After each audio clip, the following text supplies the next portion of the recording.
I'm David Scandura, And I'm Justus Burkett. and today we're here to find out, is Rambo the greatest movie ever made?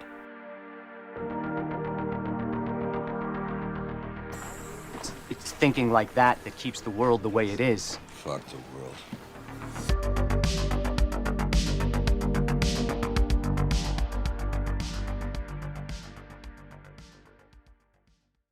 Welcome to The Greatest Movie Ever Made, the show where we watch a movie and tell you if it's the greatest movie ever made. A movie that is so thoroughly entertaining and compelling that while you're watching it, it's the only thing that matters in this world. I'm David Scandura, and I am joined once again by my co-host and emotional support machete, Justus Burkett. Yes, hello everybody. Here, very excited to talk about this movie. This fucking movie. This fucking movie that we watched. Th- We'll get into it, but holy shit, do we have one for you today? How are you doing, Justus? I'm doing all right, David. I mean, it's a Monday. We're recording on a Monday. We had actually plans to record this episode back to back with our Lady Hawk episode. By the time Lady Hawk wrapped and we ate some food in between records, we sat down to record this episode, and you and me and the Podmaster were all so wiped that we were like, nah, rain check on recording episode 3. So we're doing this on a Monday evening, and so I've been working my day job all day, so I'm a little tired compared to Saturday's record, but not as tired as I would have been if we had actually truly done them back to back. But yeah, I'm doing okay. Just kind of that end of the day on a Monday feeling where I have the whole week of work ahead of me, and it's skeeving me out a little bit, but Yeah. but happy to be here talking about this movie with you. I think this will be a nice kind of way to kick off the week. How about you, David? How are you doing? Yeah, I'm doing okay. I am a little tired myself, kind of in the same boat in terms of a little nervous about the work week ahead, but much less tired than I was on Saturday. And afterwards, we went to go see Last Voyage of the Demeter. Yeah, we did, which that's probably, as far as recent media that we have consumed, that's it for both of us, because it's only been a couple days since our last record, and we went and saw that together. And I would say personally, we're not doing an episode on Last Voyage of the Demeter, at least not yet. Who knows what the future holds? But I will say, just kind of a very brief no spoilers review from me, is that I think the movie's okay. I think it's pretty good. It's a good, entertaining time.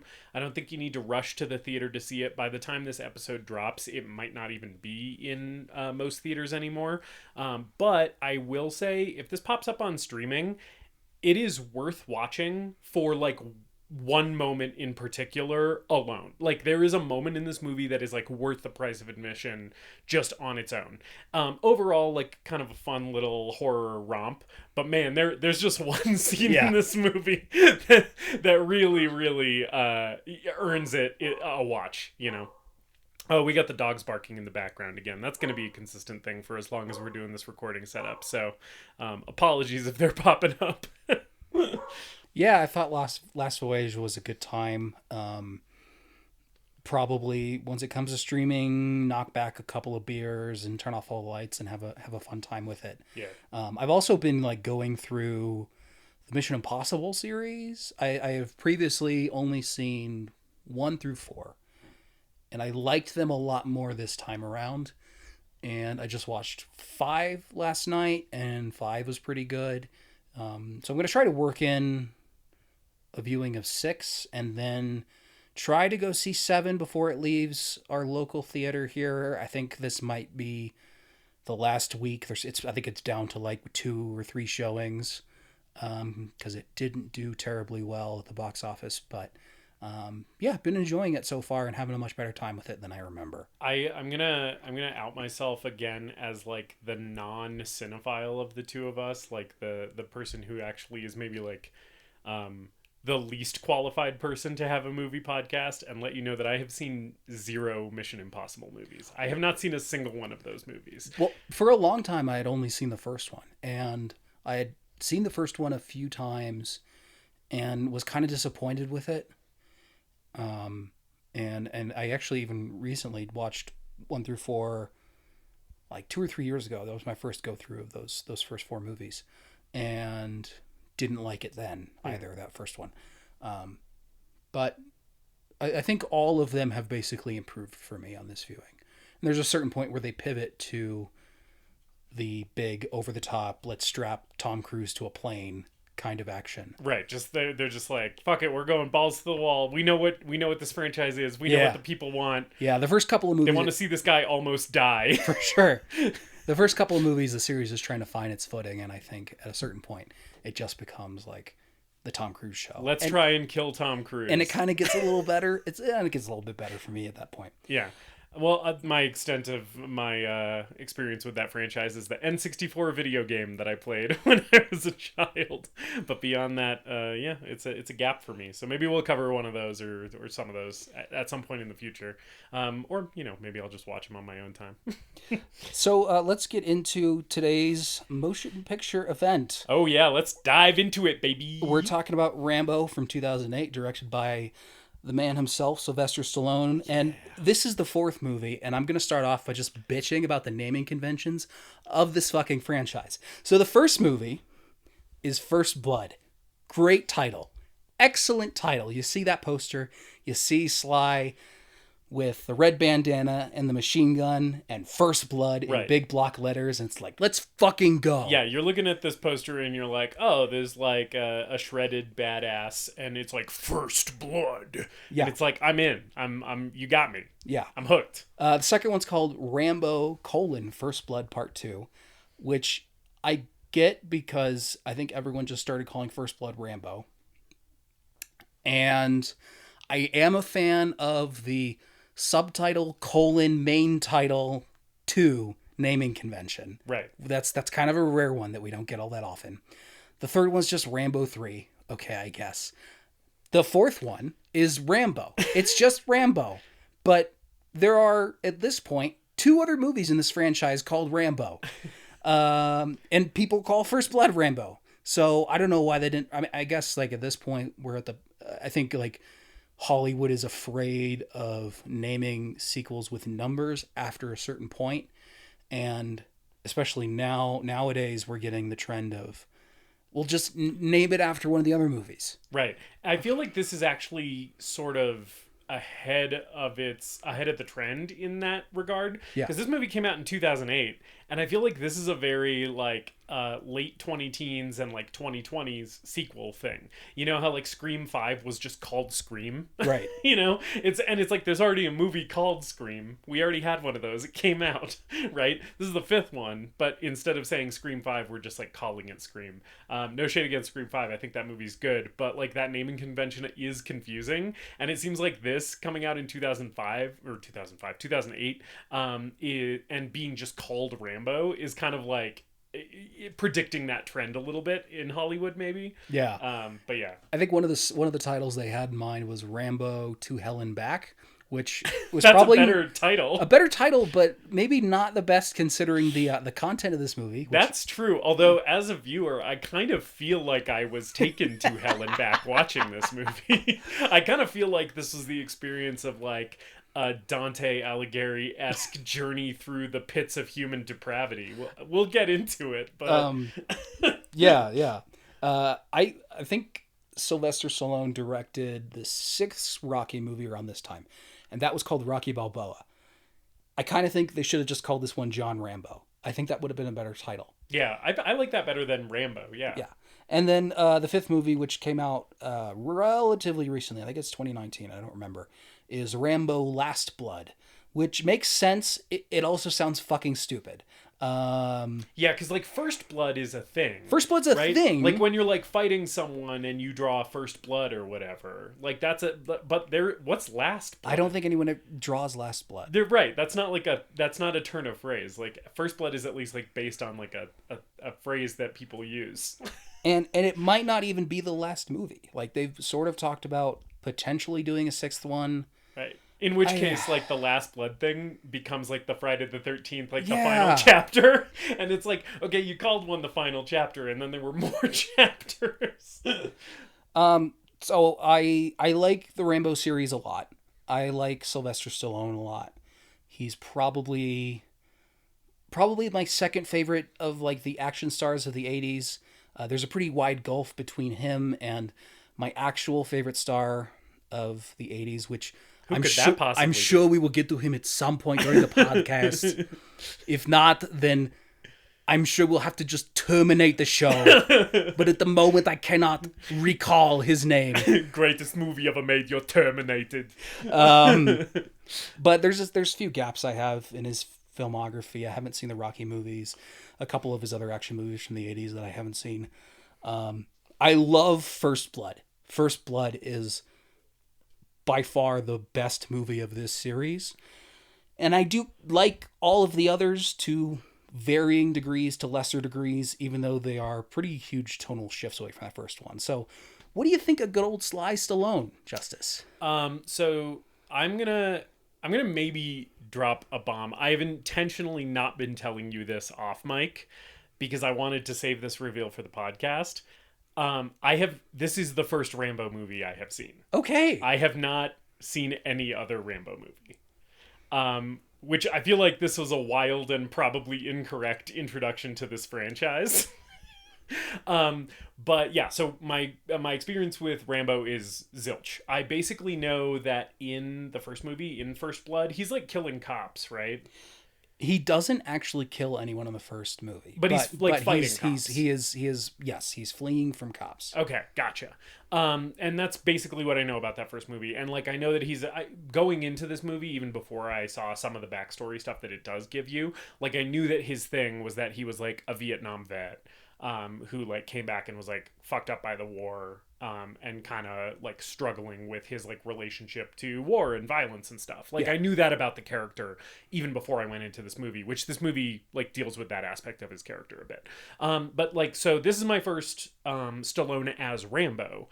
The other Stallone that I've experienced is pretty like slim. Like I don't have a ton of experience with his filmography. I have seen Rocky 1 and 1, 3, and 4. I've seen the first Rocky. I've seen 3, which is the one with Mr. T, right? Yes. Yeah, and I've seen number 4. And I liked all of those movies. 3 and 4 were didn't leave a huge impression on me, but I remember enjoying both of them to some extent.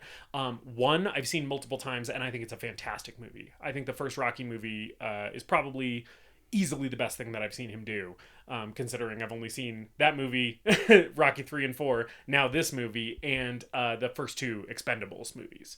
That's the other place I've seen Sylvester Stallone like in a starring role. Yeah, I did watch those Expendables movies recently. Yeah. So I would say we'll maybe get to some of the comparisons, or I don't know if we'll come back to this or not, but I would say the first Expendables movie is a lot like this movie that we're talking about today. It's just Expendables is fun. Like the tone is like we're fun. This is a goofy action movie. We're having a good time. And the tone of this movie, to my surprise, is very much not that.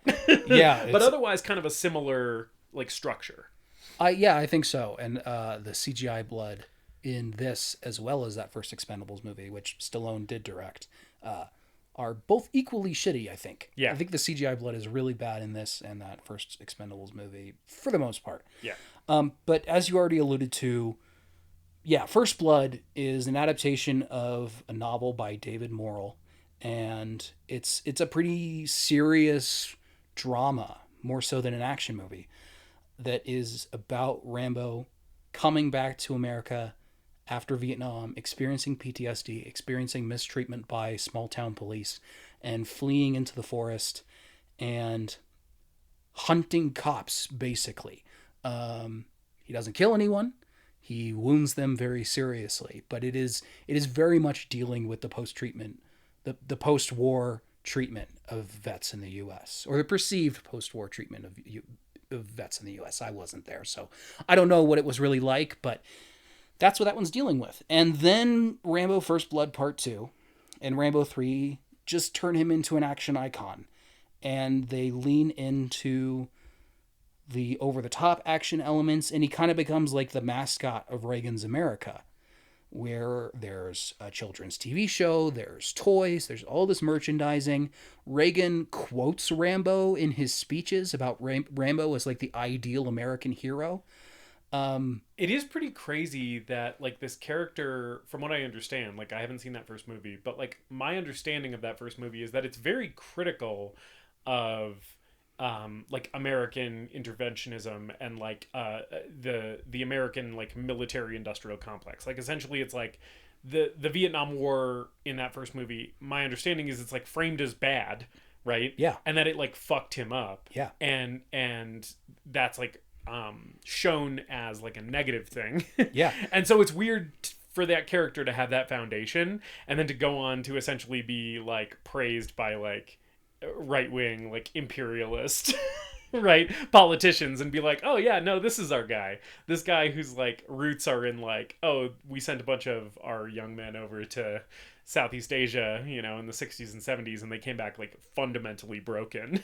Yeah, the first one has a big anti-authoritarian streak and is referencing the counterculture movement of the time a little bit. You know, Rambo's kind of a hippie with a gun in a certain aspect in that movie.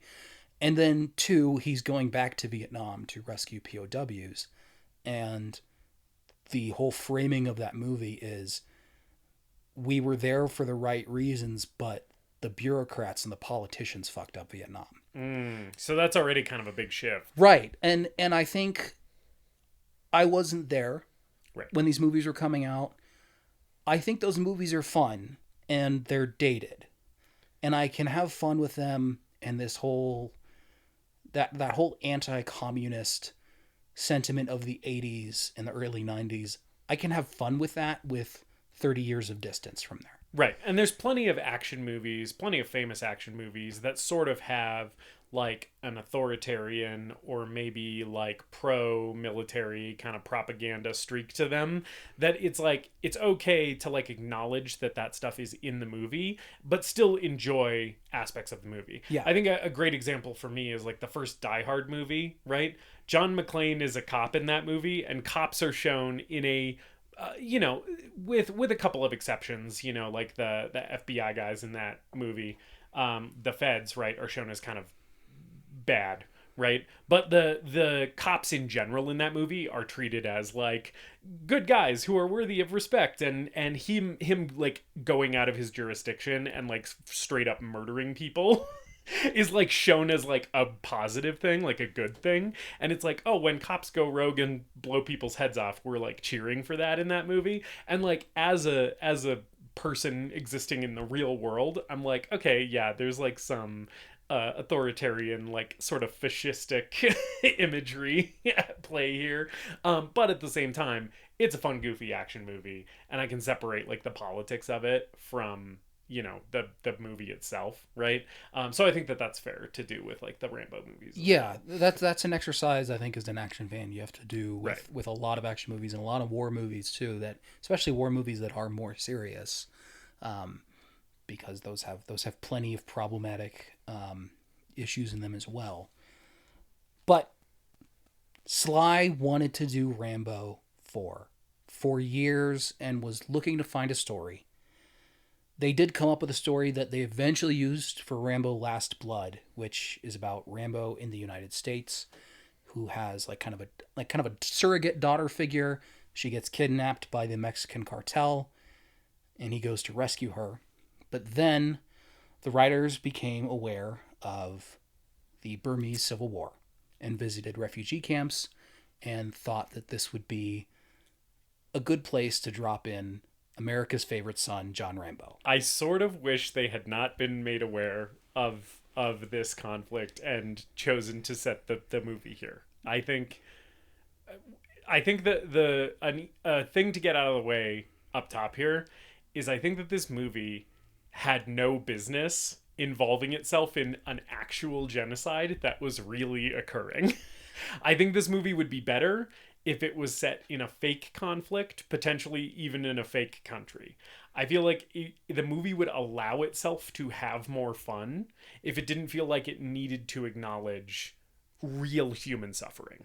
You know what I'm saying? Yeah, no, I agree, because like where do you put Rambo these days? Like, does Rambo have a relevance to, at this point, 2000s America? Yeah, and in 2008, the war in Iraq was still ongoing, but like public opinion had turned very strongly against it by 2008. Yeah. Right. So if you put John Rambo in Iraq or Afghanistan, viewers are going to be like, this guy fucking sucks. Like, we hate what's going on over there. And even in the 80s, movies like Commando and Predator, they're set in South American countries, that South American communist countries that, that area was dealing with a lot of conflict and the rise of communism and CIA intervention at the time. But even those movies have the good sense to just make up a country. Yeah, and also mostly stay out of the politics of it. Yeah. Like Predator, is not concerned about the politics of what's going on in the country. It's an alien hunting people for sport. This movie gets itself involved in the politics of the situation a little bit, and I think that is strongly to its detriment. Yeah. But all the same, the author, David Morrow, was happy with the film. He said it was the closest representation of the character to the original book. Sylvester Stallone himself says it's his most proudest film, one of his best films, because it's important. And according to the filmmakers, I wasn't able to find a ton of information on this. According to the filmmakers, it has since been banned in Burma, but I can't imagine why. Yeah. Karen revolutionaries and the Burmese people are happy with the film. They are inspired by it. They have gotten, their copies of the movie have been smuggled into the country because, of course, if you're caught with it, you could be, imprisoned or God knows what else. So Stallone is proud of this movie because of that impact. So let's get into the movie. We open with news footage and reports of the conflict in Burma. And I want to get a few things out of the way just about the war before we really launch into the plot here. So we're going to make a lot of jokes about this very misguided movie. We are not joking specifically about this very real and horrible conflict that has affected countless lives. So conflicts have been raging in Burma since the country gained its independence in 1948. And there have been several ethnic groups fighting for control of the country during that time. There have been numerous human rights violations on all sides of this conflict, 170,000 deaths. This film deals with the time period surrounding the Saffron Revolution, which were protests against the military dictatorship that occurred during the fall of 2007. And in 2008, this movie's coming out right after that. This is a pretty dense and complicated conflict. We're not a political science podcast. And believe it or not, we are not experts on the politics of Myanmar. we're not historians. We're just two dumbasses who like to talk about movies. Two dumb white guys. But so we get news footage and reports of the conflict. That start the movie off. Yeah, I referred to this in my notes as the tragedy porn intro. It's literally just video and photos of real atrocities from what I could tell. Yeah. And it's a pretty jarring way to start an action movie. And again, as someone who is new to this franchise, I always kind of was under the impression that Rambo was fun. I think it's maybe the third one where he's on the poster with a rocket launcher or something. And I feel like that's the imagery I associated with Rambo, was jacked Sylvester Stallone with his little headband and a rocket launcher, looking all oiled up and like a badass. And then the first images in this movie was real life news footage of people dying. And I was taken aback. It definitely feels a little exploitive. Just a little. Yeah. Just a smidge, maybe. Yeah. Well, I think they discovered this conflict was happening and felt like the Western world wasn't really covering it. So they were trying to bring people up to speed and also maybe reorient the series a little bit more closely with First Blood in tone. I guess the kind reading of it is that they're trying to spread awareness of this conflict. Right. But there's also, maybe better ways to do that than an action movie. But we jump from this right to our opening scene where we unload some civilians from a truck and the military chucks these landmines out into a rice paddy and forces them at gunpoint to run across the rice paddy. And a few people step on landmines and explode. Yes, we do get a couple of people being exploded, which I I wish I could enjoy, but it's in the trappings of a real life tragedy, and so it feels weird to enjoy it. And this is like I'm just going to say this up top because it applies, at least for me, to basically all of the violence except for like the last like 10 minutes of this movie for me in this movie, which is they are doing some really cool looking action movie violence. You already mentioned the CGI blood is not super great, but there are some moments of action movie violence in this movie that are cool visually. Until the last 10 minutes, I feel like I don't get to enjoy it as a viewer because it is centered around this real life tragedy and mostly being perpetrated against like unarmed, defenseless people.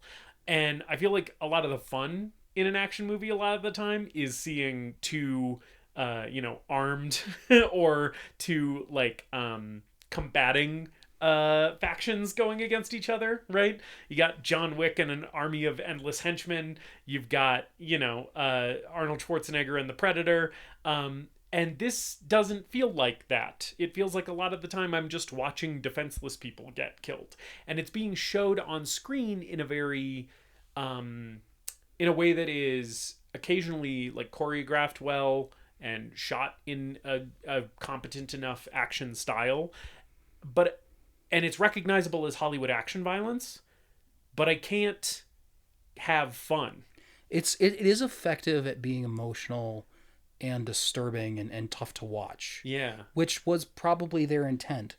But if you're going to make that movie, don't have John Rambo show up in a few minutes, you know? Yeah.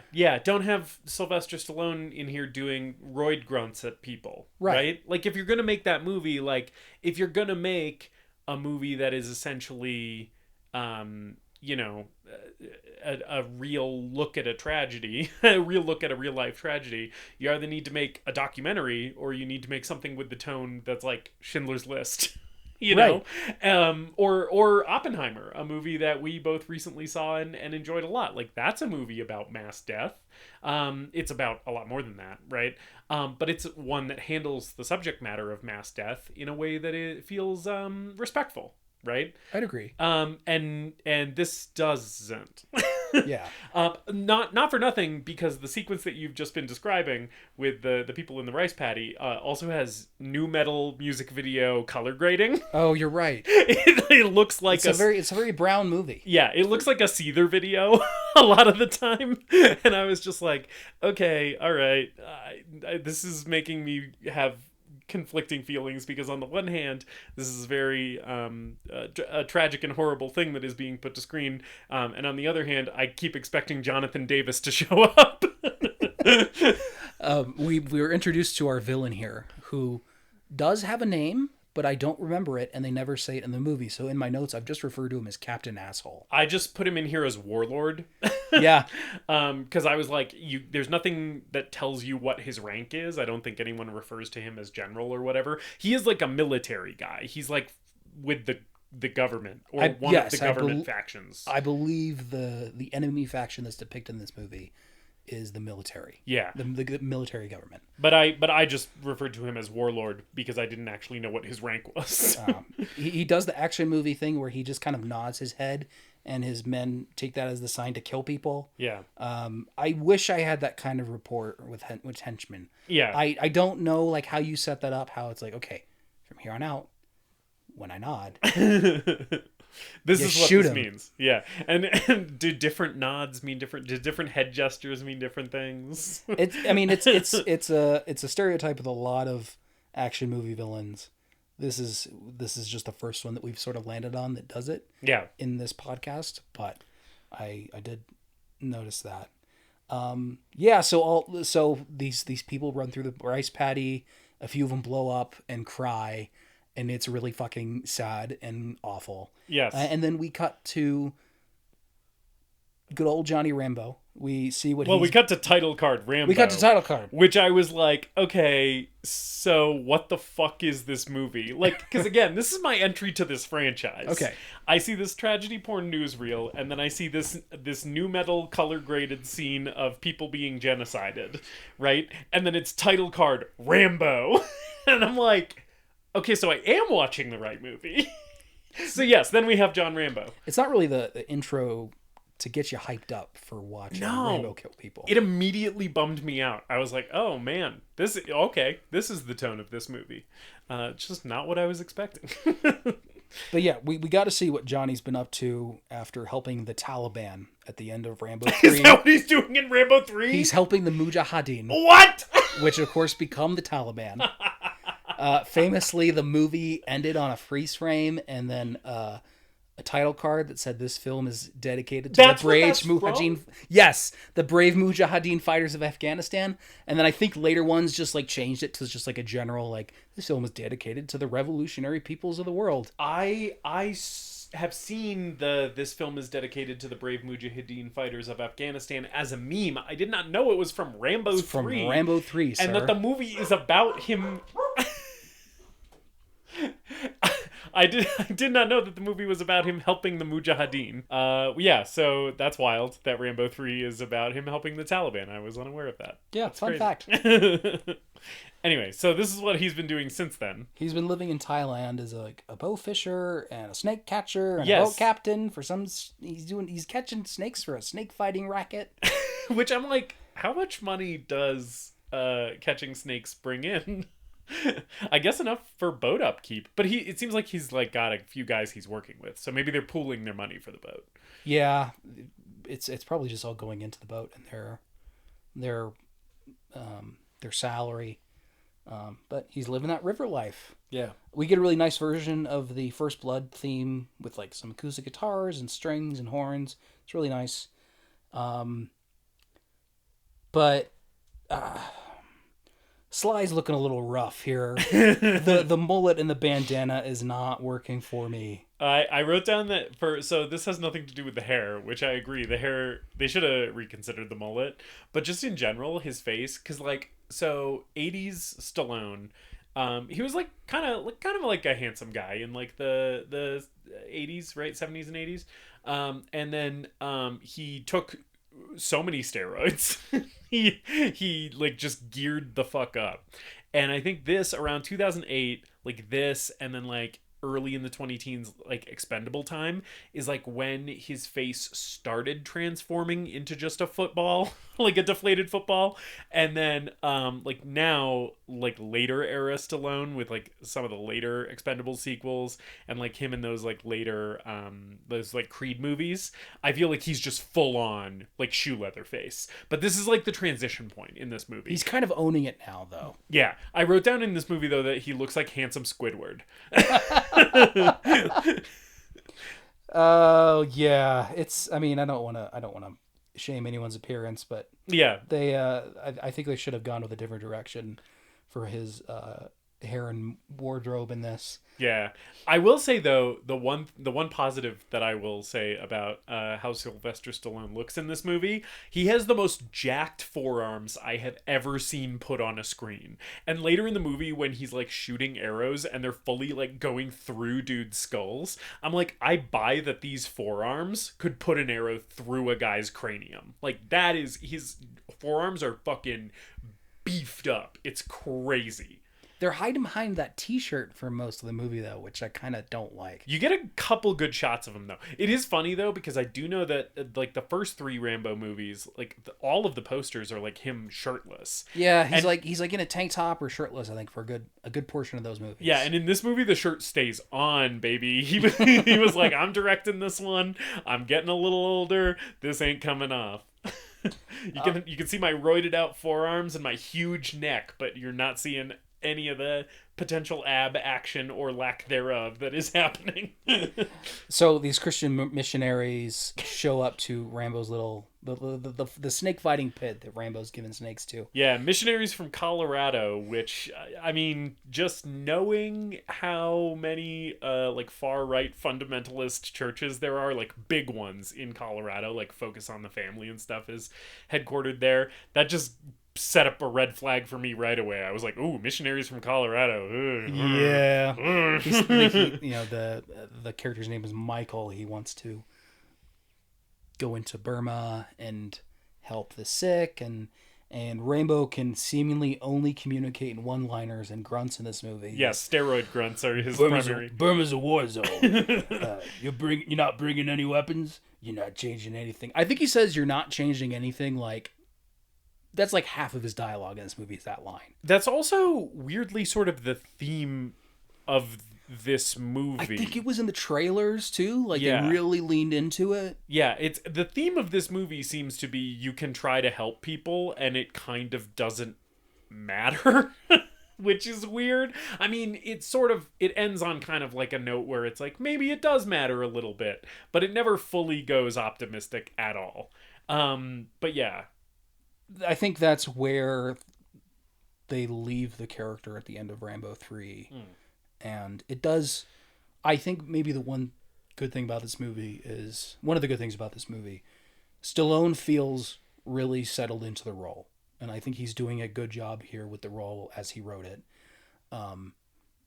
Again, a lot of that is clashing with the thematic elements of the movie, but in terms of the character, this gruff, older, regretful, kind of Clint Eastwood, Unforgiven take mostly works.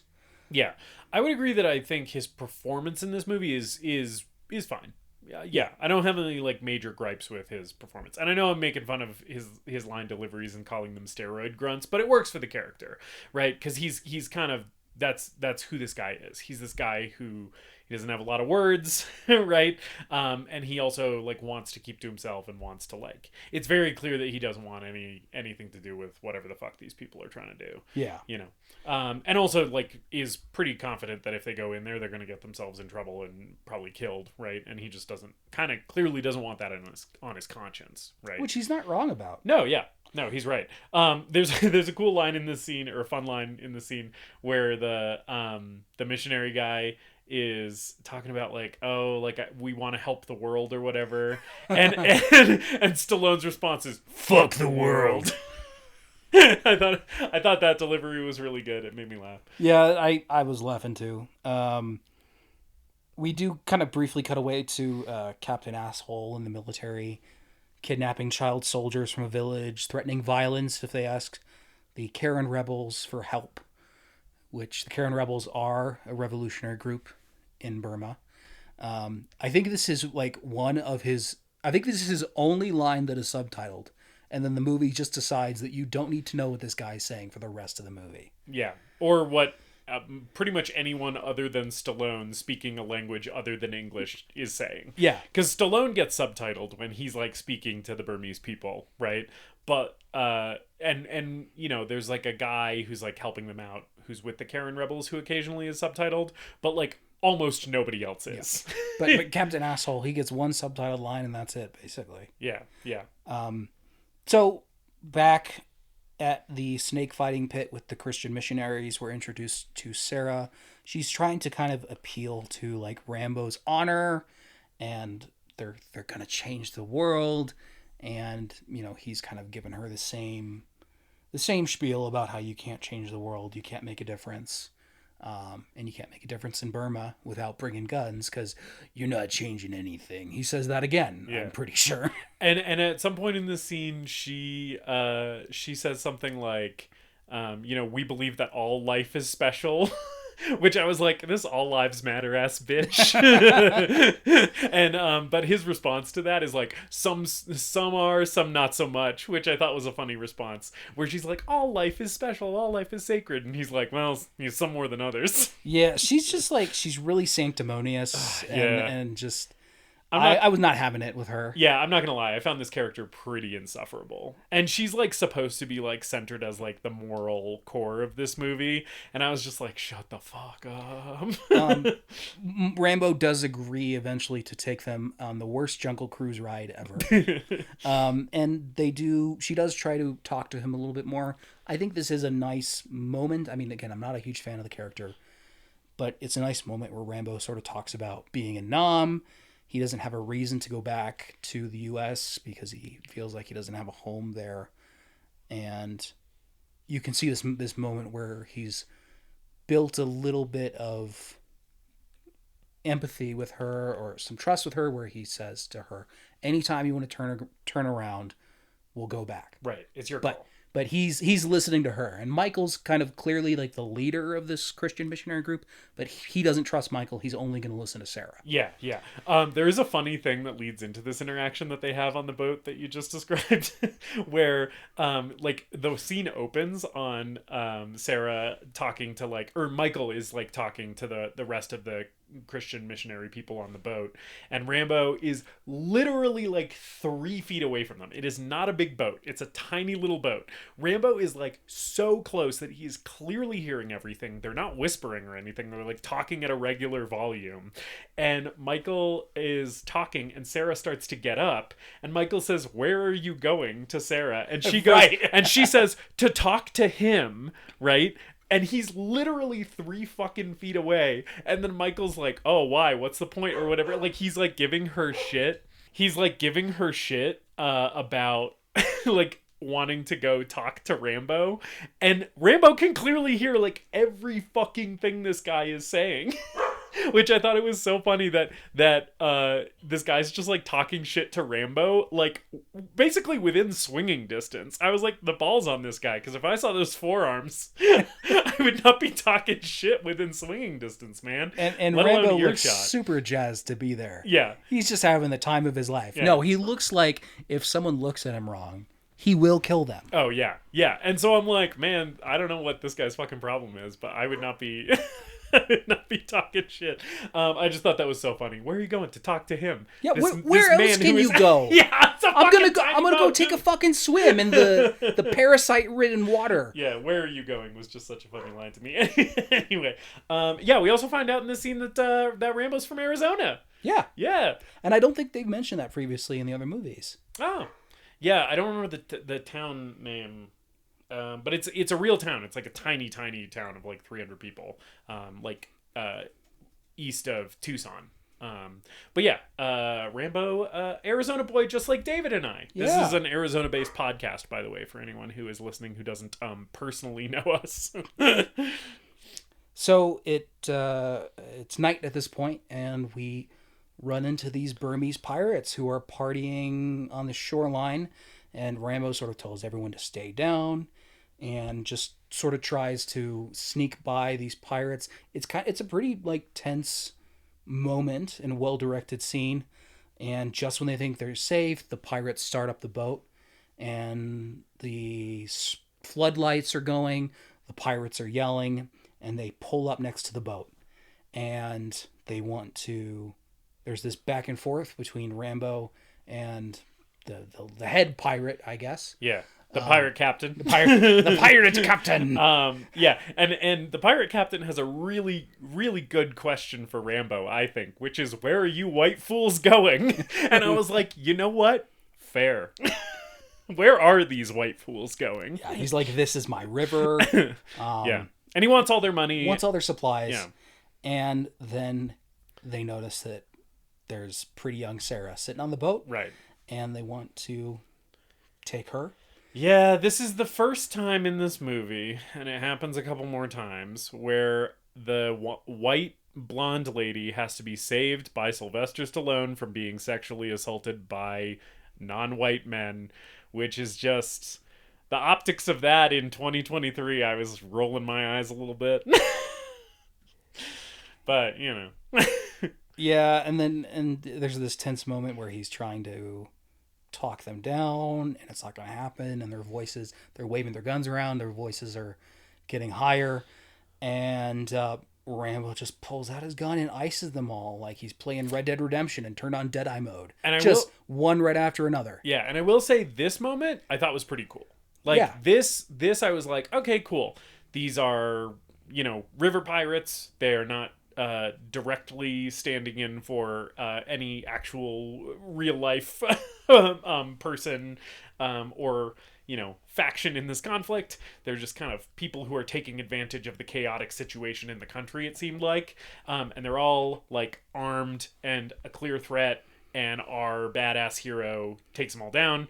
And that moment in this movie, I was like, oh hell yeah, I'm in an action movie, and I just wish it had been repeated a little bit more. But this is a pretty cool moment, and it really does show that Rambo is like a fucking badass. Like, he takes all these guys out easily. It's a nice little moment of relatively guilt-free violence. Yeah, in a movie that doesn't have enough of that. Yeah, and so Rambo takes all these guys out. Michael flips out because he just has to be annoying, and Rambo. Michael is like going up to Rambo, and he's being like, "Who are you? Like, you can't do that." And Sylvester Stallone, in the roid gruntiest he gets in this performance, slams Michael up against like the pole on the boat, and he's like, "Who am I? Who are you? Who are you?" It's like barely intelligible. If I didn't have the subtitles on, I probably wouldn't have known what the hell he was saying. And then after he slams him up against the pole, he looks at Sarah to see if she still wants to go upriver, and her dumb ass still does. Yeah, they're still going up into Burma. I just realized my Stallone impression sounded a little bit like Hulk Hogan, which I think if Hulk Hogan played John Rambo, that would be something, huh? Oh, man. That would be a different movie. That'd be a very different movie. Anyway. I think I'm happier with him staying in like the Three Ninjas franchise or whatever the fuck he did. I don't know. Having only seen one Rambo movie and it being this one, I'd be interested to see what Hulk Hogan would have done with the character. Take it in a little bit of a different direction. Probably would have said brother a lot more. Brother. You're not changing anything, brother. I'll take you down the river, brother. Yeah. Anyway. And, man, like we said, we're not in the 80s anymore. Reagan's gone. We're at the tail end of the Bush administration here, and it feels like that Reaganism that kind of infected Rambo 2 and 3 is slipping back into this movie. Rambo is this kind of ideal American hero contrasted against these soy boy, bleeding heart Christians. But also, weirdly, the Christianity looms so large in this movie. And, it's kind of through, an appeal to his, faith that Sarah gets him to agree to pilot the boat. And it almost feels like this movie wants to have its cake and eat it, too. Where it's like, oh, yeah, being a masculine, violent badass is awesome. But also, the Bible is important, and thou shalt not kill is in there, so we got to put a little nod towards that, it feels like there's a little bit of a, I don't know, there were multiple points watching this movie where I was like, is this a religious film? And I know Stallone himself, I believe, is Catholic. I believe he's, at least has been in his life, a practicing Catholic. So that stuff is probably, comes out in his writing to some extent, right? But it just, the balance of that felt weird. But I do agree, it does feel like it's very much the big muscle guy pushing around the little weak guy a lot. And to be fair to Stallone, I also think he's, if I remember correctly, and I could be wrong, I think he's relatively left-leaning. I think he's pro-gun control. It maybe at least to this point. I might be wrong about that, but he certainly doesn't seem like a Republican in Hollywood the way that some of his other contemporaries might be. Yeah, I don't want to malign Sylvester Stallone. I have nothing against the man, but yeah, the balance of stuff in this movie seemed a little weird to me. Yeah, I think the issue is this movie is mostly, I think, a tonal return to First Blood. And it's just weird having the elements of Rambo 2 and 3 slipping back into it. But again, there's a lot of really tonally conflicted, thematically problematic things in this movie. This is like the fifth thing that's going on here that's probably, not very well thought out on the filmmaker's part. Yeah. So then after the whole pirate altercation, and they decide to, continue onward, we get Sylvester Stallone drops them off. The missionaries get off the boat, and then they do their little hike through the jungle to get to the village that they're trying to help out. And this is the fucking shittiest quick cut montage I think I've ever seen. I was blown away by how god awful the editing was in this quick cut montage where they're walking through the woods and Stallone's getting back on the boat and taking it back or whatever. They linger on every shot for a second and a half. It was, I again felt like I was watching a nu metal music video. I was like, why is this edited this way? Why am I being presented with these visuals for such a short amount of time that I can barely process what I'm looking at when it moves on to the next one? I just wanted to call out how fucking terrible it was. Because they want to get to the carnage. Yeah. They want to get to the blood. Then don't do the montage at all. Just show them getting off the boat and show them showing up in the village, and I'll fucking understand that they walk through the jungle. Yeah. Rambo goes back to the pirate boat and sinks it. And, there's some time that seems to pass, and we go back to the village, and the missionaries. The missionaries have arrived at the village.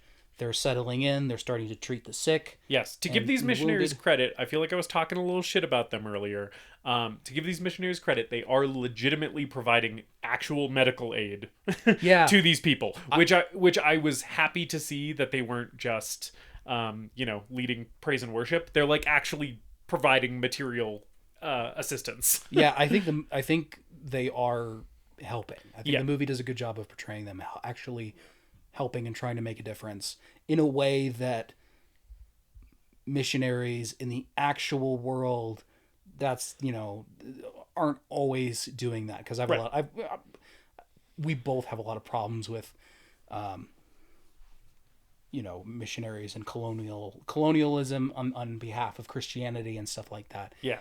In here, at least, it looks like they have doctors, they have medical supplies and medical training, and they're helping out the sick right up until said carnage appears, which is Captain Asshole attacking the place with mortars. Okay, but before the mortar attack, I need to call out. So Michael, the head missionary doctor guy, is bandaging a guy's leg that has been fully severed, probably by an explosive. He's wrapping a huge bandage around this guy's stump of a leg.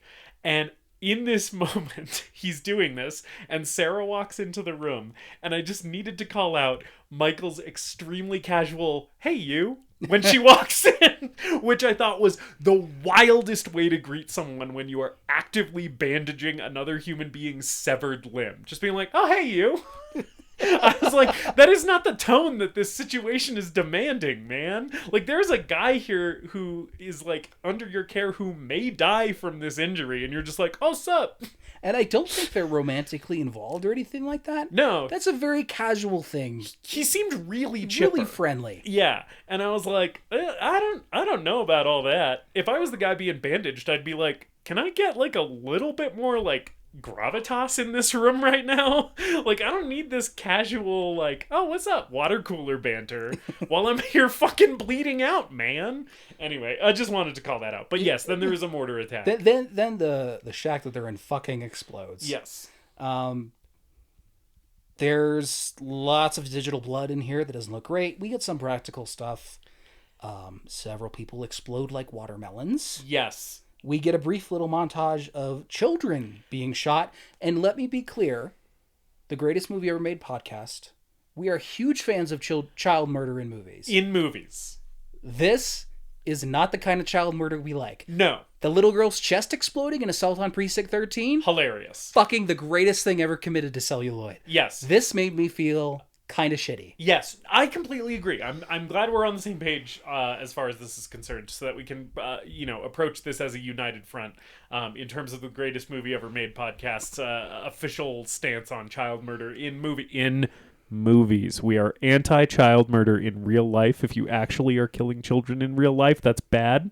And the Greatest Movie Ever Made podcast is opposed to it. However, in cinema... But you say it that way, and now it sounds like we actually are child murder. No, I just want to be clear. Murder. I just want to be clear. We are anti-child murder. See, now you keep strongly saying it. anti-child murder. Okay. and me saying it a bunch of times should not give you any indication to the contrary. But yeah, so but we like when in Halloween 3 Season of the Witch, a movie that we will eventually cover on this podcast, but we're saving it for a later episode. A kid's head turns into snakes and bugs in that movie, and it fucking rules. It's the best thing that's ever happened, and a kid dies, and it rules. But in this movie, a child gets bayoneted, and my immediate response to it, because a kid is bayoneted on screen, probably 4 years old or something, and my immediate reaction to it was, how dare you, movie, for not allowing me to enjoy this child murder, because it's too sad and too real, right? It's like Assault on Precinct 13, that's a fun movie, where fun stuff happens. And a kid getting shot after getting an ice cream in that movie is fun. If you're a fucked up weirdo like David and I. Yeah. But this is not fun, even for fucked up weirdos. Yeah, and then the what I'll refer to as Chekhov's 50 cal mounted Chekhov's Jeep mounted 50 cal. Yes. It guns down a bunch of people who are trying to escape down this hill set to sad music, and we get more carnage. Yes, and sad genocide music montage. Feel sad about what's happening. And you know what? I fucking do, movie. Great. You did your job. You made me feel sad about this, but I thought I was watching a fucking action movie, and I thought I was gonna have a good time at some point. And now you're just making me feel morose. Yeah, it's not. This is probably. Man, I'm trying to remember. We'll cover the rest of the movie, obviously. This might be the moment in the film where I think the violence just doesn't work. I agree, although I think later there is...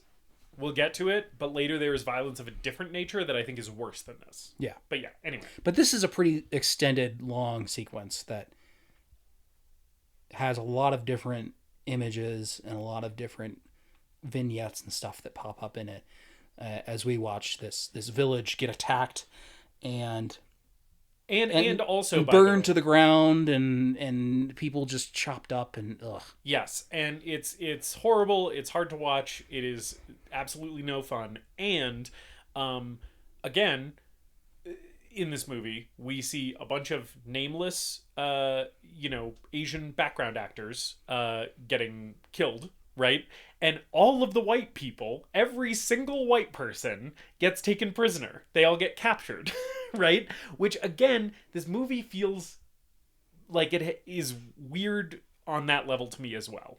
We'll get into it more later in the movie, but I specifically have a problem with how Sarah is treated in this movie versus how women of the Burmese women in this movie are treated. Yeah, I'm wondering. I don't remember if they say this at all, but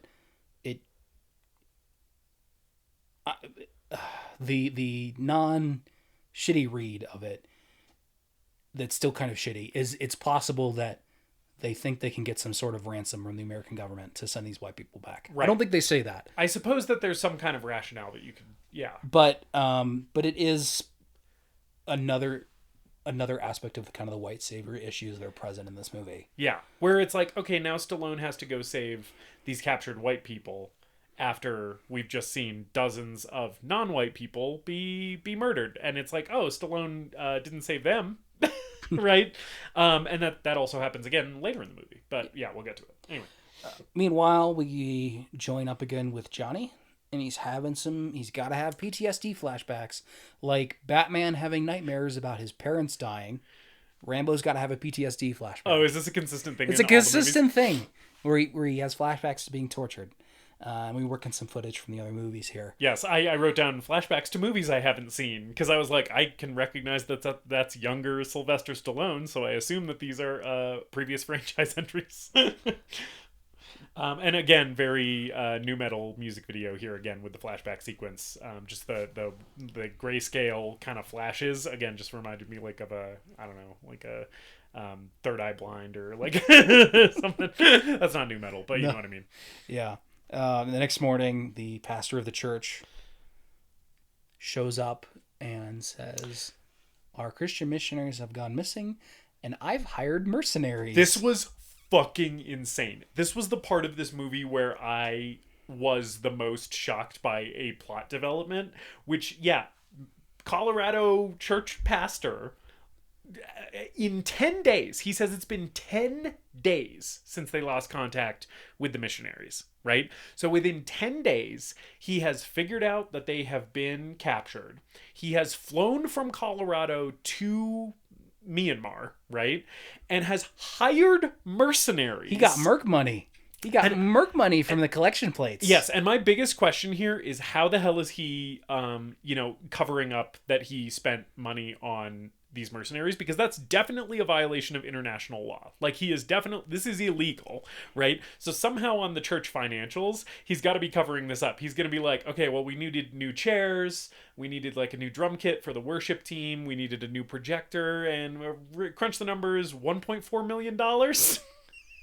Like, what the fuck is he gonna do when everybody's like, okay, so there's like, a couple mil missing from the church budget? Where'd that go? And he's like, don't worry about it. Yeah. It was missionary expenses. Don't worry about it. But it's enough to convince Rambo to go look for the missionaries. So he forges a machete.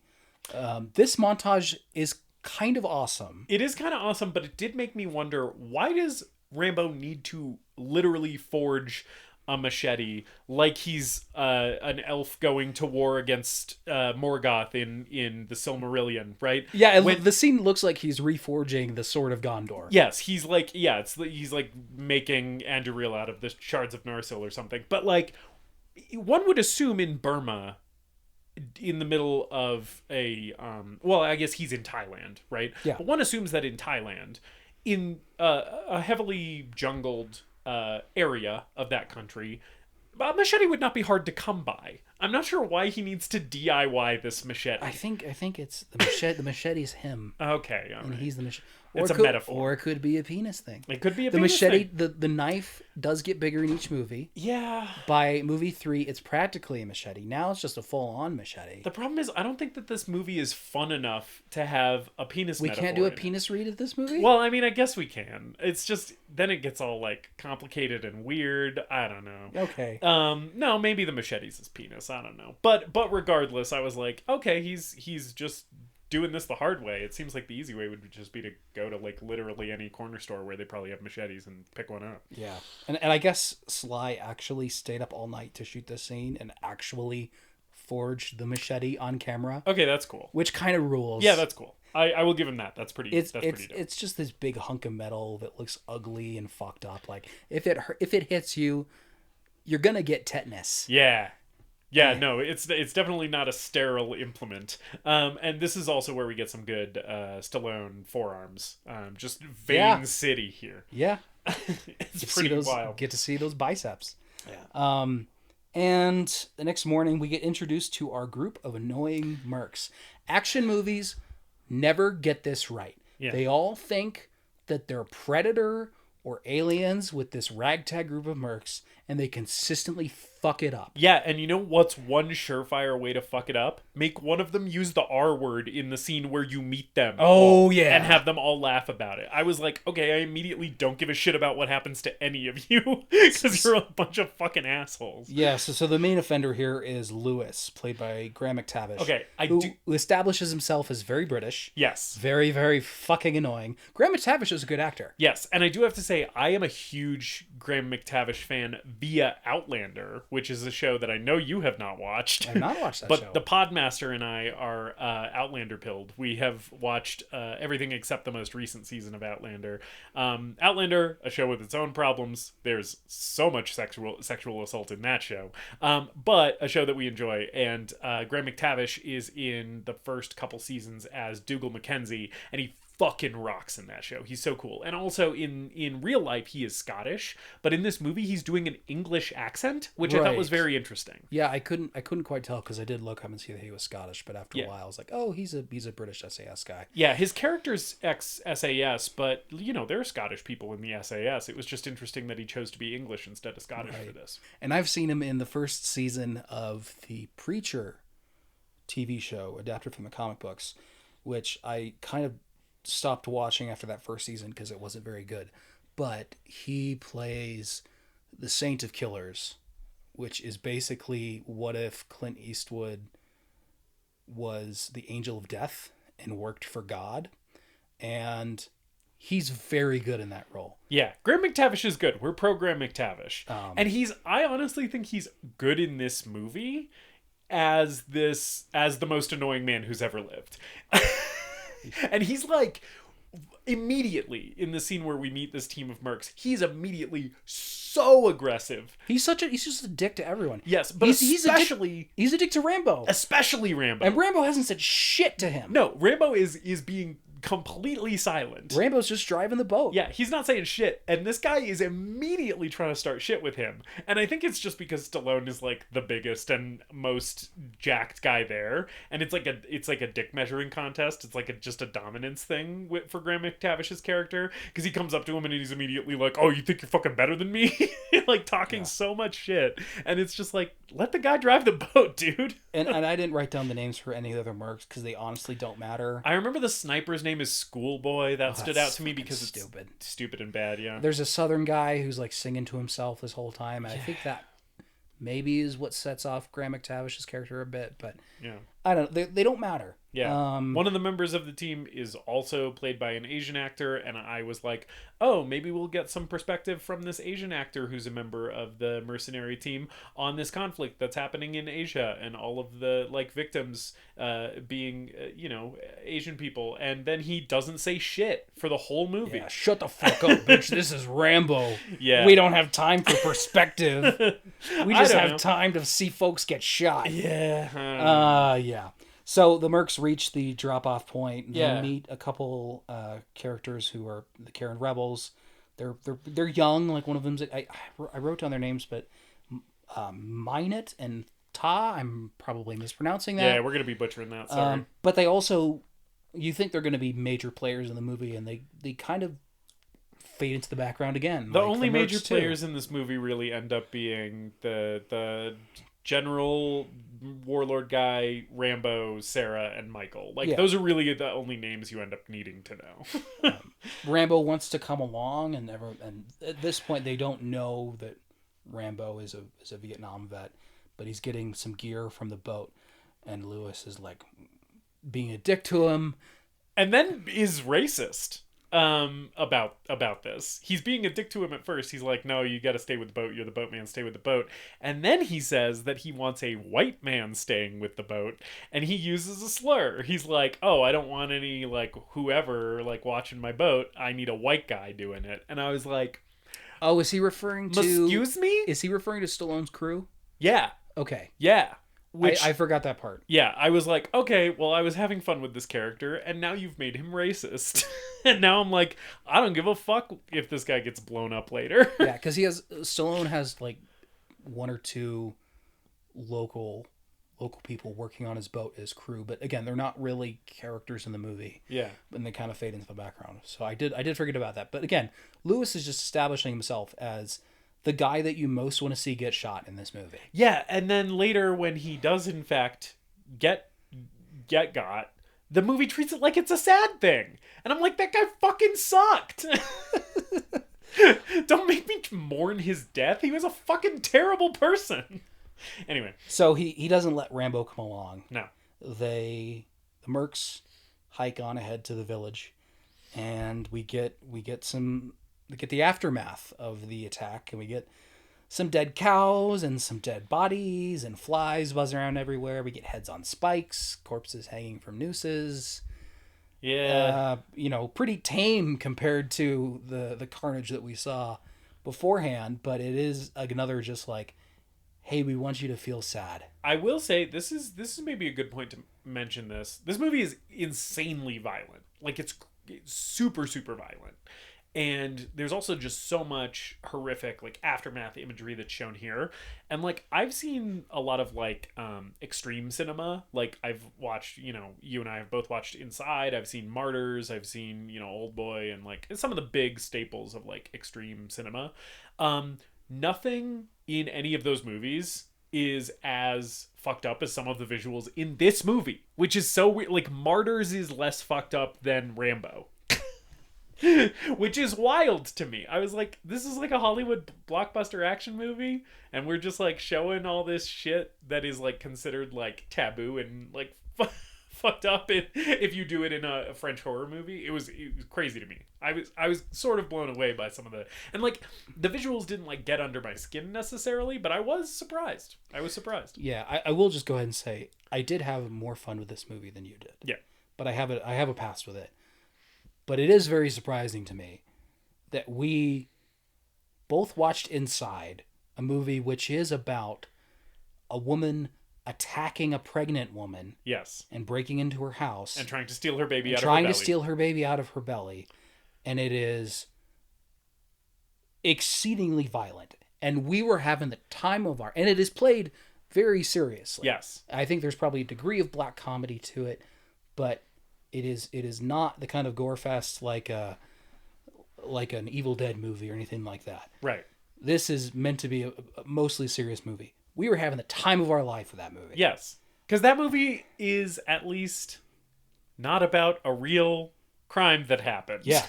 I think that's the difference for me. Yeah, no, you're right. And this, I mean, the events of this movie are fictionalized, obviously, but it is built around this real world conflict, inspired by those atrocities, you know. The human rights violations depicted in this movie are real things that the military does in Burma. And it's just not fun. It's not, I don't need it in my Rambo movie, like we've said. Also, not for nothing, Inside, everything bad that happens in that movie happens to a French person, and I mean the French. They deserve it. Yeah, fuck the French. The French. The French, they're barely even people. Really. Please, French listeners, if there ever are any of you, get the fuck out of here! Stop listening to our podcast. This is not a safe space for French listeners. Apparently, I apologize to everyone who's offended by that. If there is anyone who is offended by that, but if you were offended by that, then you're French and you deserve. You don't matter to be offended. All right, so yeah. The Podmaster reminded me that Pepito the cat on Twitter. Pepito, Pepito is out. Pepito is back home. Listeners, look up Pepito the cat if you don't know what I'm talking about. He's French, so Pepito gets a pass. We are pro Pepito, but otherwise we are anti-French. So the army shows up, the mercs take cover, and the army starts unloading people from the back of this truck, and we're just gonna do the beginning again with this minefield bit. But then Rambo swoops in like Legolas and starts firing off this bow. Yes, he kills a bunch of guys with arrows, and this, admittedly, as a person who, you may have picked this up, did not enjoy this movie a whole lot, this part fucking rules. I like him shooting all these guys with arrows. I like him shooting arrows through people's heads and necks. It's cool and good. It's really the first time where we can indulge in the cathartic action movie violence that this movie is, uncomfortably pairing up with depictions of real disturbing violence. Right. It's like finally the movie is saying, here you go, you can have a little fun. And I'm like, thank you, movie, for this morsel of fun you're allowing me to have after depriving me of fun for 45 minutes. There's this great part where he gets a guy in the leg with the bow, and then he shoots another arrow through his head, and then the guy falls into the rice paddy and explodes. Yeah. That's a good one. That's a good part. Yeah. I like that. That warmed my little heart. Yeah. It's great. It's a welcome breath of fresh air in this movie. And it ends with a Mexican standoff between him and the mercs. Mexican standoff with a bow. We don't get that all that often. Yeah, this is another really great jacked forearm shot when he's pulling this arrow back to point it directly at Graham McTavish's face, like inches away from his face. And again, I'm like, if I saw that forearm pulling back on that bowstring, I'd be like, that shit's gonna go through the entire arrow is gonna go all the way through my head if he lets that go. I think Stallone is really doing a good job selling the character with his physical presence, with his facial expressions, and the few lines that he does grumble out through over the course of the movie. And now we get to a big, probably the first really big action sequence of the film, which is the infiltration of the prisoner camp. Yes. And at this prisoner camp, most of the military dudes, the bad guys here, at least what the movie is telling us are the bad guys. I don't know enough about the actual real world conflict to know whether they were that bad or not. But the bad guys are all being distracted by forcing a bunch of women to do a very lame dance with their arms. Yeah, and watching that as entertainment. These women are clearly prisoners that they drug out and are forcing them to dance. And it's the worst. It's the lamest dance I've ever seen, which I assume is because these women are terrified and don't want to be here. Yeah, what do you think? But I was like, they're not very entertaining. I don't know why these guys are losing their mind other than just women who we can assault in a few minutes. And we cut back to this over the course of the prisoner infiltration, and it builds up. The crowd gets rowdier, and eventually they start attacking the women. And it's this, there's sexual assault that happens. This movie did not need to depict violence against women. That is not a thing that this movie had to do. Like I got from seeing these people murder dozens of innocent people earlier in the movie, I got that these are the bad guys, and I just feel like also depicting sexual violence against all of the non-white women who appear in this movie was maybe something that Sylvester Stallone could have not done. That's probably all that needs to be said about the sexual violence against the women in this movie, but I was not pleased that it was included because I don't think it belongs in a Rambo movie. It's redundant. It belongs in a different movie. And again, I'm here for a Rambo movie. I'm going to be rooting for Rambo. Right. You don't need to characterize the villains more than they're evil and they're assholes and they need to die. Yeah. You don't need to keep harping on this over and over throughout the course of the movie. There's another kind of minor cutaway that we get in this scene where Captain Asshole's sitting in his hut, in his cabin or whatever, and someone brings a little boy into him, and the door just closes, and it's clearly implied. Like, thank God this is all we see of this. I was really afraid, honestly, because this movie does go pretty far with a lot of the other stuff. I was really, really afraid that there was going to be some depiction of sexual assault against this child in this movie, and there is not, thankfully. But yeah, no, and I was like, okay, does he also have to be a pedo? I get that he's bad. We saw him kill tons of innocent people. We saw him blow up innocent people with landmines twice in this movie. Like, but no, he's also got to be a pedophile because we just have to be super, super sure that it's a good thing when John Rambo kills him later or whatever. Yeah, I'm glad they didn't do more with it. Yeah. But again, it's totally unnecessary. But conveniently, all of this sexual assault provides a nice distraction for our group of mercs and Rambo sneaking into the camp. Yes. They kind of jump out of the back of this truck one by one. They have a schoolboy or whatever. The sniper's like on a hill keeping watch. Yeah. Rambo eventually locates the prisoner cages. And I should mention that earlier in the movie, we see that the prisoners are like locked up in these bamboo cages. And the army is selecting people out one by one. And there's these pigs nearby. And we get confirmation here that there's a guy strung up who's dead, who's missing his legs because the pigs are eating him. Yes, and I will say, I'm gonna try and tread delicately here because we have been talking about how we don't like. I'm not gonna tread delicately. It kind of rocks. It kind of rocks. We've been saying we don't really like the depictions of the real life atrocities here. This guy is one of the white missionaries. Yes. Which I don't know if that makes it better because that's still. I mean, he's still like an innocent guy who didn't do anything. But a pig eating someone in a movie is always a thing that I, Justice Burkett, co-host of the Greatest Movie Ever Made podcast, like to see. Yeah, and I don't know that I've seen it in that many movies. Doesn't happen a lot, but when it happens, I'm having a good time. But yeah, it was well, and I think it's more implied in that first scene. And I wrote down like, are they feeding them to the pigs? What's going on? And then when this scene happened, I was like, okay, that's kind of cool. Yeah, I like it when a guy gets eaten by a pig. Scene is. I would like to be eaten by a pig. Yeah, I think that would be a bad way to go, but I'd be happy that the pig would be getting a good meal. Yeah, I agree. I think this sequence is really representative of a lot of the problems and total inconsistencies here with the sexual assaults happening right up against the action movie violence. In what is otherwise a pretty cool infiltration sequence. Yeah.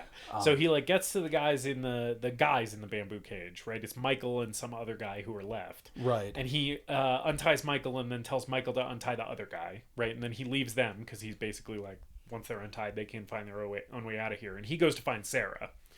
Rambo does. I do think this movie's pretty well directed and well edited, especially compared to a lot of other action movies of the time.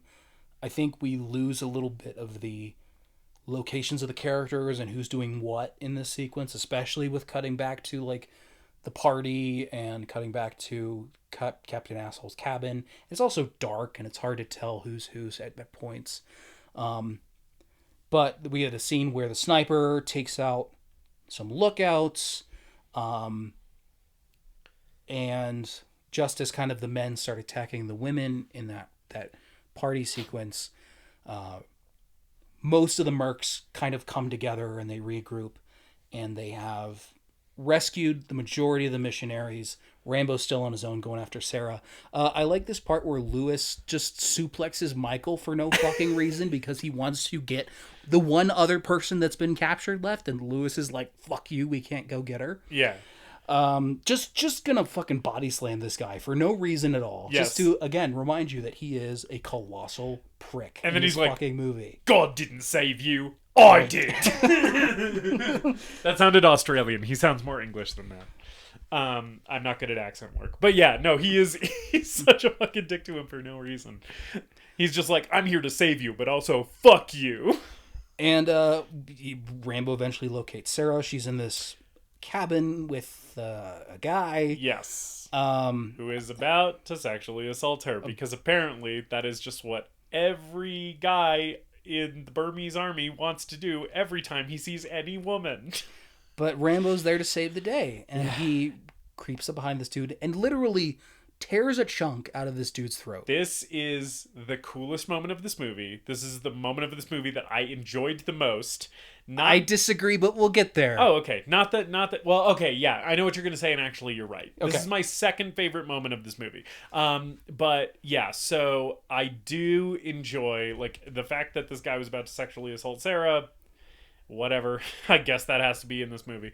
But Sylvester Stallone grabbing a guy's trachea and barehanded pulling it out of his neck fucking rules. I also like this part when Rambo and Sarah are escaping, and a couple guards spot him, and that sniper who's got like a Barrett 50 cal sniper rifle. Like, this is a big ass gun. This is a huge gun. This is used for like piercing tank armor, I'm pretty sure. Yeah.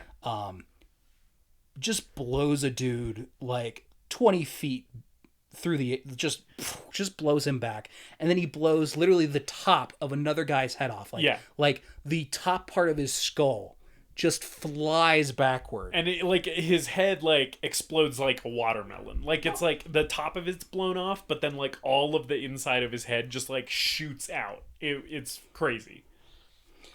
And they escape, and the army wakes up the next morning hungover, and shit, fuck, the prisoners are gone. We spent all night doing awful things to women, and now the prisoners are gone. We were so distracted by our rape party that we lost the prisoners. Oops. And Captain Asshole stumbles out of his cabin of sin. Yes. And depravity, and starts barking orders to his guys. And again, this guy has had like 2 lines max that have been subtitled.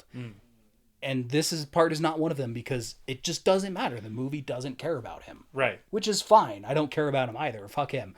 But we get the impression that he's barking orders to his men and they're going to go search for the mercs. Yeah. So the Burmese military guys are going through the jungle, and Stallone and co. are going back to the boat here, right? And Graham McTavish gets injured somehow. He steps on a mine. That's what happens. He's the only person who steps on a mine in this movie and does not immediately turn into red mist. That's because he's Graham McTavish, man. It's that he's got strong Scottish legs. It pisses me the fuck off. I want to see this guy die. Yeah. And he just is mine proof. His leg does get pretty fucked up. Yeah. They make a stretcher for him. And the Rambo the sniper, and Sarah are fleeing kind of separately. And they notice that they're being tracked because they hear dogs barking in the woods. They hear the sounds of the men. So Rambo takes some of Sarah's clothing because he figures that the dogs are tracking her scent. And he takes a claymore mine from the sniper guy. Yes. The sniper guy has a claymore, and Rambo takes that. And he asks him to fire off a shot. Fire off a shot! So fire off a shot! So the army will be drawn to him. And Sniper and Sarah take off, and Sly is running. He is trying to burn some calories. I was surprised he could move this fast. I'm not gonna lie. Yeah, he's really going. He's booking it through these fucking woods. He stumbles across an unexploded bomb that is just sort of hanging out. Yeah. And he hooks up the claymore to it. Deus Ex bomb. Yeah. and I think one of he takes off. I don't know what he does to attract the armies to that spot specifically. Maybe he ties off that rag and from that he cut off from Sarah's maybe, or maybe there. it was just because the direction that the shot came from, he like knew they would be going through that way or whatever. But but this bomb goes off and levels the fucking forest. Yes, good explosion. It is a CG explosion, and some of the CG doesn't look super great. I think it might be a mix of practical and CG here. Some of the CG in this explosion doesn't look great, but like some of it's actually okay. I think the explosion itself looks pretty good, but some of like the shockwave effects of like the trees falling don't look so good.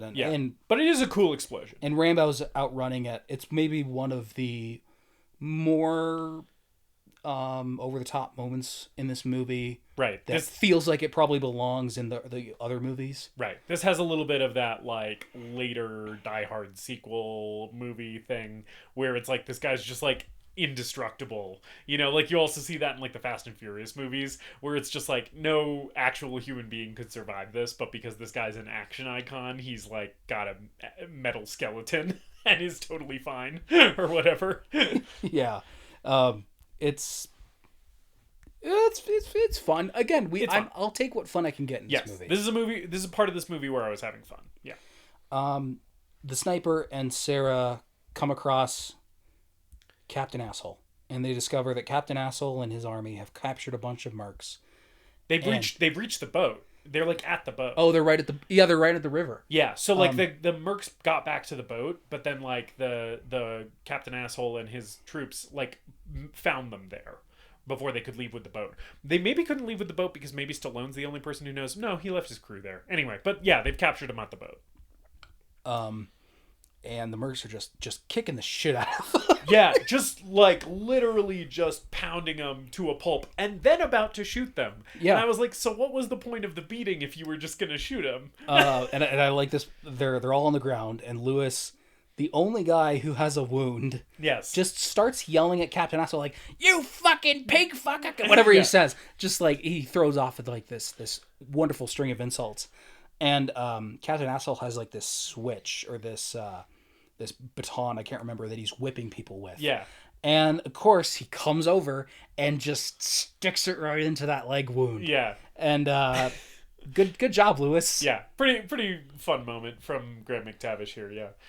And conveniently, Chekhov's Jeep mounted 50 cal is stationed nearby. Yes. Sarah's like, we gotta do something. The sniper's like, I don't know what we can do. Yeah, he's basically like, there's nothing we can do. Like, these guys are gonna fucking die. Like, we have to stay quiet and stay hidden. They're right about to get executed. Yeah. Just they're right there. Yeah.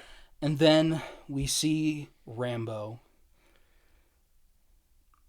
emerge from the woods, sneak up behind the gunner on this Jeep, cuts his head off with not a great looking CGI blood effect, but then it doesn't matter because he grabs this 50 cal and he liquefies the Jeep driver. He fires this 50 cal machine gun at such close range into the front of this Jeep that, yeah, the guy is soup. And this is the best part of the movie, it's the best part Justice. Of the movie. It is easily the best part of the movie. The throat rip is also cool, but this is very good. I rewound this part 8 times. There's a whole great action sequence that occurs after this. Yeah. But I rewound this 8 times because it is the best part. It is like the opening to Beethoven's Fifth. The dun dun dun dun dun dun dun dun. There's a whole song, but this is the part you remember. That's the part you want. Yeah. I will say this is the part that's gonna probably stick with me from this movie. I'm gonna be like, oh yeah, that movie that I didn't really like very much with that really fucking cool moment. Yeah, I actually went frame by frame at one point. I watched this on my PS4, and it allows you to go frame by frame. They blow the fuck out of this dummy. Yeah. I don't think a dummy has been this fucked up in a movie since, like, the head explosion in Scanners.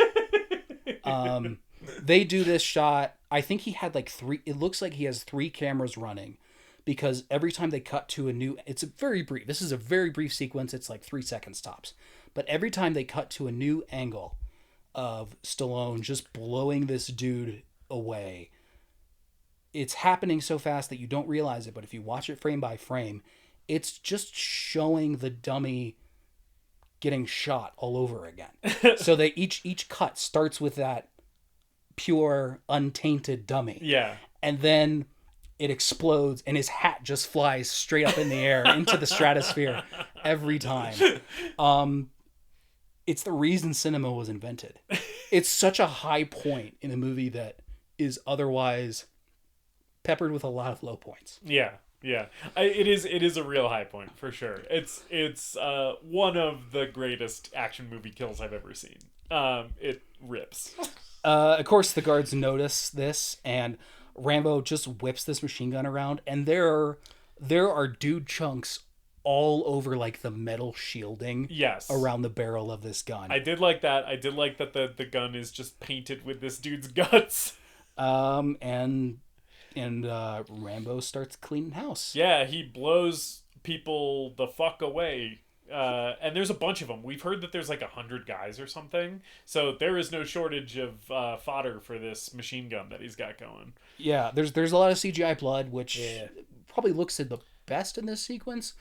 But he also is like bisecting an entire squad of people with this machine gun. Yeah. He literally blows a few people in half with this thing. It's wild. And the sniper's finally like, I guess I can help. You look like you got it covered. Yeah, so he starts blowing dudes' heads off with that sniper rifle again. He shoots a hole through 2 people, and I think those are squibs, and that's pretty cool. There are some decent squibs in this sequence. Like, there is CGI blood, but there's definitely squibs mixed in. And when I noted the squibs, I appreciated them a lot. And good looking squibs when the squibs are present. And this is another like kind of chaotic and hard to track geographically, sequence in terms of where different people are located in the action.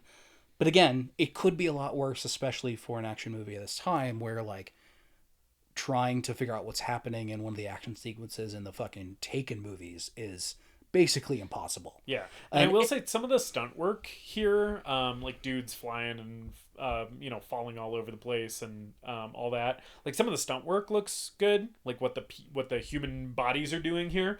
And I just wanted to call out that Chad Stahelski, who directed John Wick. My personal friend, Chad Yes. Stahelski, did the stunt work on this. Yes, he's a stunt coordinator on this Fucking movie. king. Which, when I saw his name in the credits, I was like, well, that's why that sequence looks so good, is because he had fucking Chad Stahelski on set. God damn. Telling people how to fall and roll and all that shit. So, yeah, no, some of it looks really, really good, because one of the greatest to do stunt work was in charge of stunts on this movie.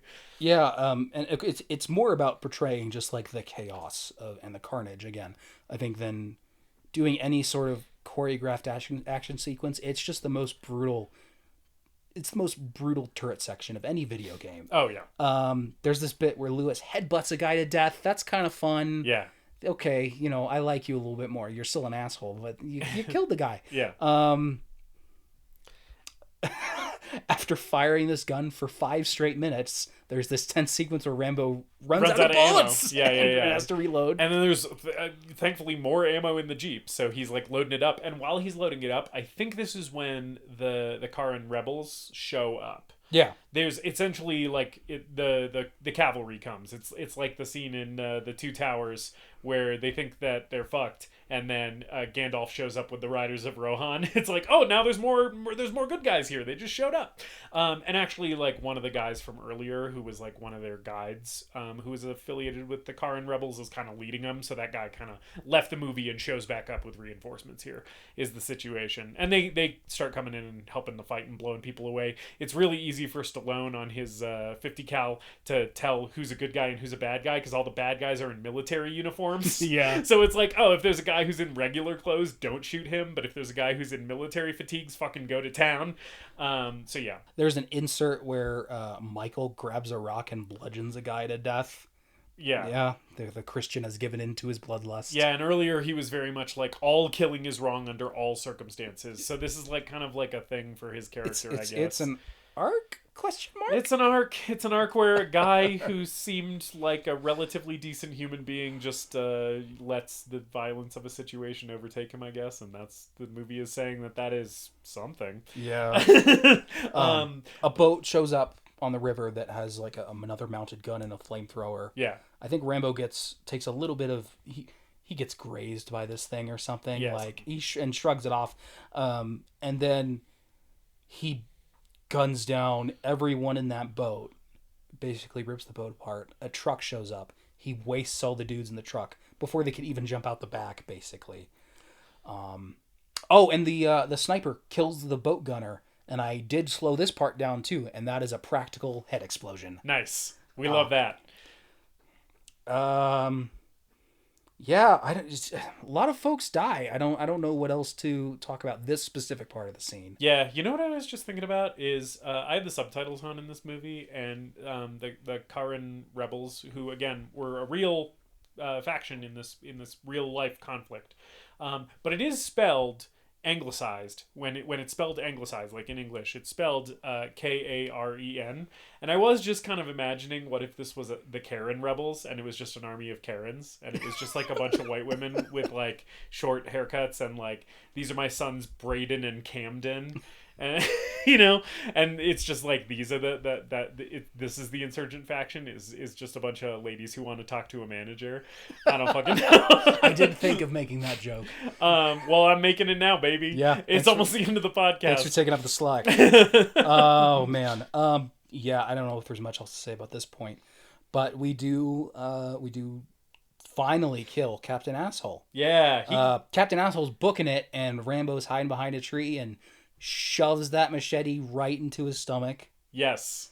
He slices his stomach open, and like the captain's kind of like reaching down to grab something at the same time, and this machete goes into his stomach, cuts across, and cuts some of Captain Asshole's fingers off, which is kind of wicked. It's CGI. Yeah. But it's one of the better looking CGI blood moments in this film. Decent looking CGI gutting. And a fitting end for this very reprehensible character. Yeah. Like, this is the kind of death you wanted to see this guy have. So he falls to the ground, and then Rambo kicks him down a hill, which is kind of cool. Yes. And then, like, that's pretty much the end of the sequence. And Rambo is then standing up on top of this hill, surveying the carnage that has occurred. Yeah. Right? And Sarah is looking for Michael. She wants to make sure that he made it. I think a couple of the mercs are dead at this point. But Lewis dies. Lewis does die. Okay, I tracked the Asian guy that you mentioned earlier. Yeah. I know he dies. I think Lewis dies here. So he lived through most of the fight, but I think is succumbing to his injuries here. And I'm pretty sure he dies. And again, in that moment, I was like, I don't care. This guy fucking sucks. Yeah. He was racist earlier. I don't feel anything. Oh no, my favorite characters, the mercenaries. Yeah. But anyway, so so then Sarah finds Michael. They're reunited. They have a little hug, even though they're not romantically involved as far as we can tell. But they're happy, that they didn't die. And Rambo is kind of standing here on top of this hill. He's kind of looking down at Sarah, and she's kind of looking up at him. And there's a little moment where you maybe feel like Rambo has learned something from this experience. I'm not sure what it is. Yeah, I think he gives her I think she waves to him. He gives her kind of a nod, and yeah, that's the end of the Burma section of the movie. Yes. Then there's a little epilogue. We get a little epilogue where Rambo's come back to the U.S. and I think he has learned something. Yeah. Because previously in the movie, he's doesn't want to go back to his home. He doesn't want to go back to the U.S. Right, and he does say earlier in the movie, Sarah asks, "Do you have any family?" And he says, "I don't know, a father somewhere, maybe." Yeah, is what he says. But he's walking around.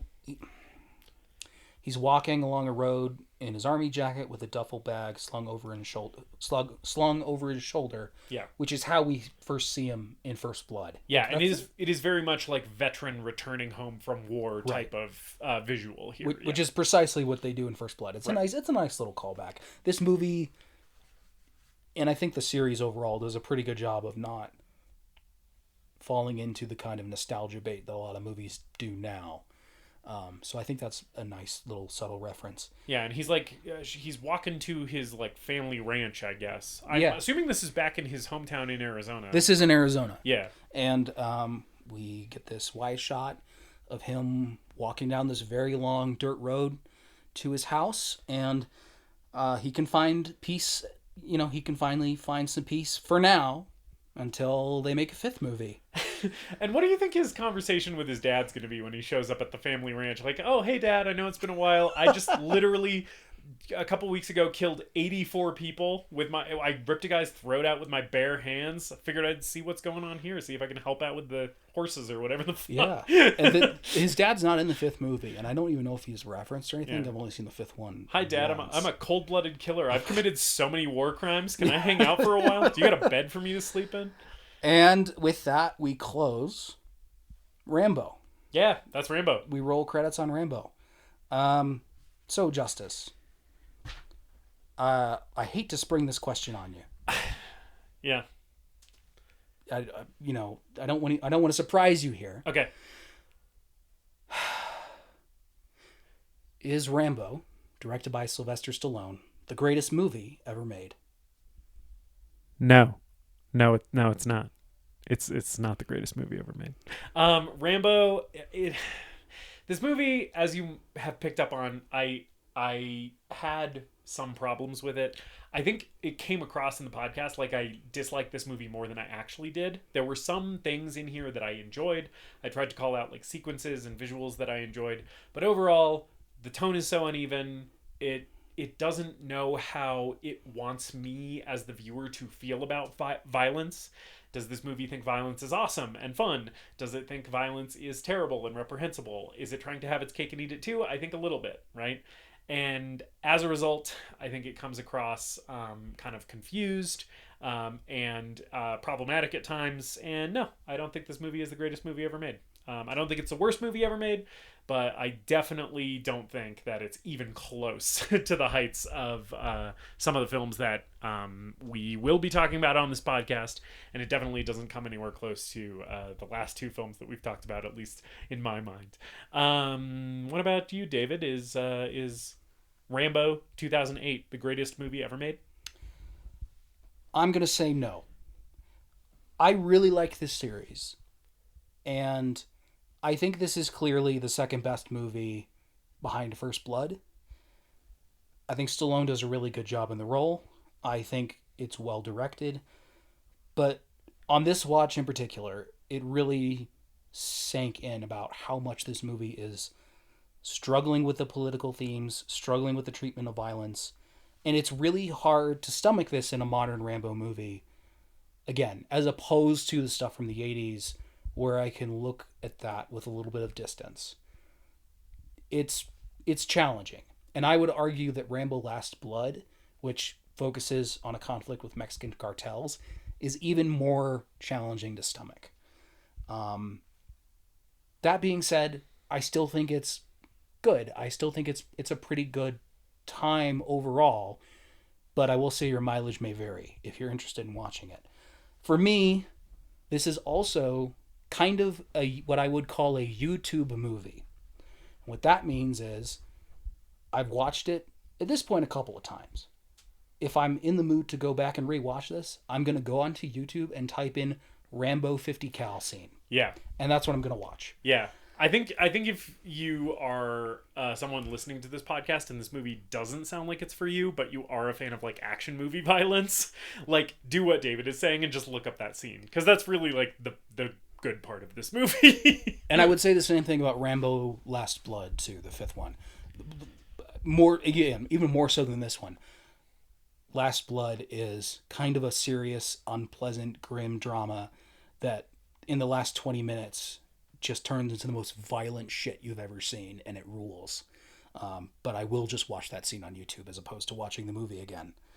So that's Rambo. That's Rambo. And that closes another episode of the podcast. Next week, we are taking a huge tonal shift away from the war-torn jungles of Burma. Swinging that pendulum right back to Silly Town. We are watching A Knight's Tale from 2001, directed by Brian Helgeland. And this is going to be such a fun podcast. I've never seen it. This is going to be my first time with A Knight's Tale. I rewatched it recently, and I'm very excited to watch it again and talk about it. So we hope that you'll join us for that. And take care of yourselves. We love you. And have a good one. Yeah. Later, dipshits. Later, dipshits.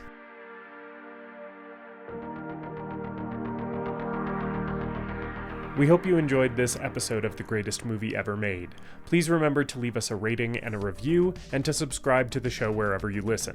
We appreciate you supporting the show and spreading the word. Tell your friends to listen, tell your enemies to listen, tell your mom to listen. If your neighbor has an unsecured Bluetooth speaker, connect to it and play an episode. You can follow us on social media at TGMEM_podcast. And if you've got a movie that you want us to talk about, send us an email at thegreatestmoviepodcast@gmail.com.